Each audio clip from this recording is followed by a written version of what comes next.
Okay, this is going to be a short tutorial on how to use the Access database to generate inspection reports for the time period when we used ERS, emergency reporting.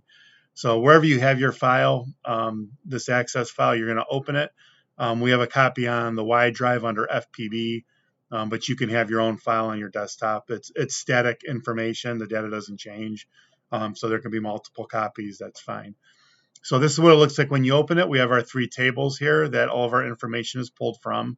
We have our inspection report query, which pulls from these three tables. And then we have our inspection report, which pulls from this query. So everything that comes up in the query is going to also come up in the report. So the way that we search for an address is we're going to right click on the query and we're going to go to design view. So you'll notice in design view, there's these are the criterion here across this row.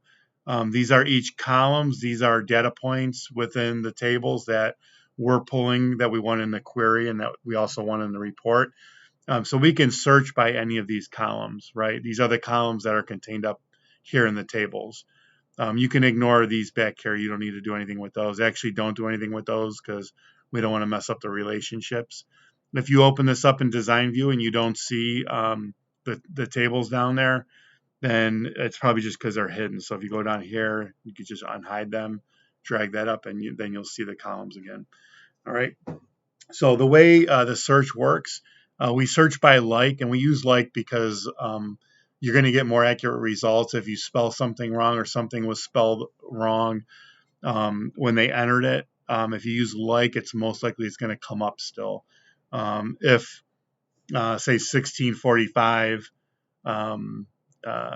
was entered as 16450 by accident, it will come up if you use a like feature in there. If you don't, then it's got to match exactly or it won't come up. So that's why we use like. You can enter like in any of these. You could just type in like, and then you want to put your single quote, asterisk, and single quote again. And then from there, you can type in what you want to search for your criteria. Like maybe it's for the name, it's fire headquarters, right? So you can do that on your own. But what's going to happen, and you got to be cognizant of, is that every piece of information you put in one of these search criteria, it has to meet all of them or you won't get any results. So I'm going to remove this because we don't want to search by fire headquarters because we'll probably get nothing. But make sure when you put your information in that it's between the single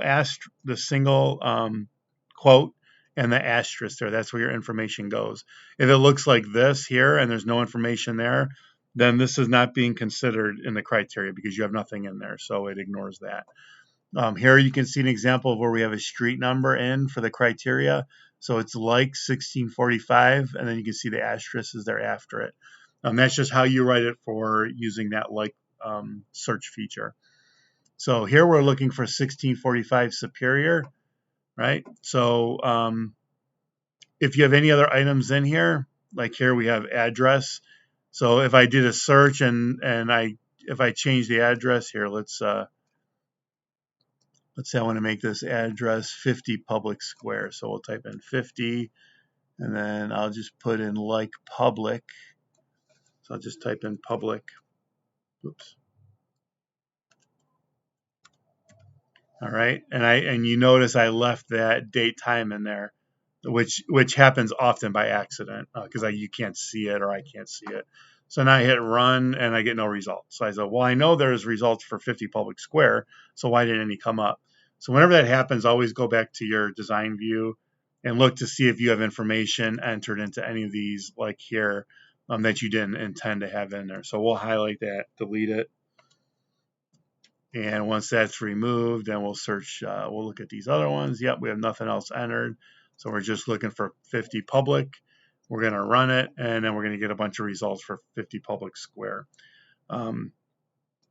So once you have your results, oftentimes, like in this case here, you're going to have multiple inspections. So each one of these rows and results here is not an inspection, it's an inspection item. Each item is listed individually. It's just the way it had to be done for this report to be generated the way it is. So the way you separate an actual inspection is if you go to the inspection date, you can see a date and time that the inspection was done. If you look at this and it looks like just a bunch of hash marks like that, all you have to do is kind of stretch that out a little bit. You just select that column and then go over to where you see the double arrows and make it a little bigger, and then the hash marks will go away and you'll see the actual date time. All right, so if I'm looking for a certificate of occupancy inspection that happened on January 31st, 2020, then I'm going to come over to the right here and see, okay, I see certificate of occupancy inspections. We have multiple in here. So you can see these ones right here were a certificate of occupancy inspection on April 7th, 2021 at 11 o'clock. There's also a certificate of occupancy inspection January 31st of 2020 at 0900. So say this is the one I want, or say this is the one I want, the one on January 31st, right? So in order to get rid of all the other ones, if I run the report right now, it's going to give me all of these inspections in a single report, every single one of them. So it's going to be 50, 60 pages long, and that's not what we want. We want to only show this inspection. One way you can eliminate the other inspection rows is in the view here is to go to the filter. The problem is filtering it only affects what you're seeing here in the query. The data is still there in the background. So when you run your report, it's still going to run a report on every single one of those inspections, which is not what we want. So instead of using the filter, we are going to say this is our report here that we want. It was the one on January 31st, right? So we want to eliminate everything except these rows because this is one inspection report for a certificate of occupancy, and these are all of the inspection items in the report. So to do that, we're going to go onto the date time here on one of the rows, and we're going to right click on it, highlight it, right click, and copy it. Once we copy it, we're going to go right click here and go back to our design view, and we're going to go to inspection date. So here we go, inspection date. So we're going to add a criteria in here. You see, this is the criteria row.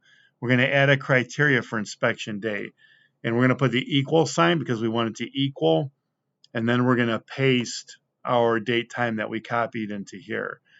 You can hit Control V to paste it, or you can right click and hit on paste. Right? So once you do that and you click out of the box, it's going to automatically add the little hash marks because it knows that this is a date time. And that's great. So now from here, now we're searching for that address of 50 Public, which is Public Square, but we're also requiring it to meet this criteria for inspection date. So when we run that, now we're going to get only our inspection here, our certificate of occupancy inspection from, where's our date? From January 31st, 2000. Okay, so now once we've narrowed that down, now we're going to double click on the report here. All right, so when you double click on the report, it's going to generate a report based off of the information that is in the query. And it's working. There we go. Okay, so now you always want to check what you're doing. So here, and this happens regularly, and I don't know why, it's just the way Access works. The links between the reports and the queries don't generally update very well. So the last query I did was for 1645 Superior, which we didn't show on this video. So for some reason, this report is using that old query and it's giving me that information. That's not what we want. We want the information from our query up here. So the way you fix that is just close Access. And it's going to ask you to save. Hit yes, you want to save because you changed your query. And then you're going to reopen it.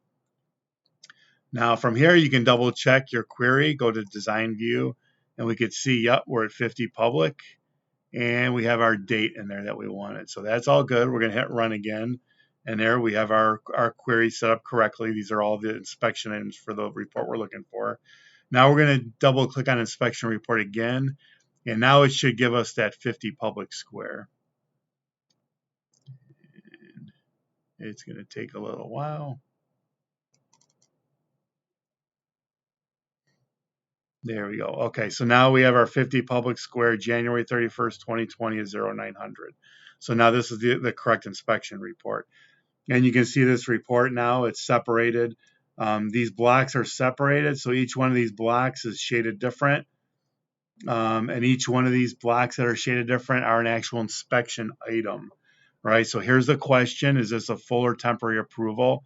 An explanation of that question, which the inspector got to use. Any remarks? So if there's any notes that the inspector put in, they'll show up here. And then display text is the results. Is this full or temporary? They put no. That's what they entered there. Okay, so partial approval, yes. Partial temporary approval, no. All fire permit inspections are complete and approved. They put it's compliant, so that means yes.